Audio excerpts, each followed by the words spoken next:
শীতের রাতে ওরা আপনার পোশাক ছিনিয়ে নিয়ে বলবে, সুখী মানুষের জামা থাকতে নেই। মুখের থেকে খাবার কেড়ে নিয়ে বলবে, ক্ষুধাই পরম সত্য। বাস্তুহারা করার পর ফতোয়া জারি করবে, সন্ন্যাসের নামই প্রকৃত জীবন। আর সকল সুখ কেড়ে নিয়ে বলবে, জগতে দুঃখই চিরন্তন। এভাবে সবকিছু হারাবার পর আপনার থেকে যাবে কেবলই আপনার ভাষা, যা দিয়ে যায় না করা চিৎকার ছাড়া আর কিছুই। মানে এখানে চিৎকার করাই নির্মম নিয়তির শেষ আশ্রয়।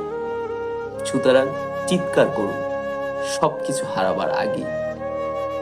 যেহেতু যেহেতু ফাঁকা রাস্তায় চিৎকারে নিজের প্রতি।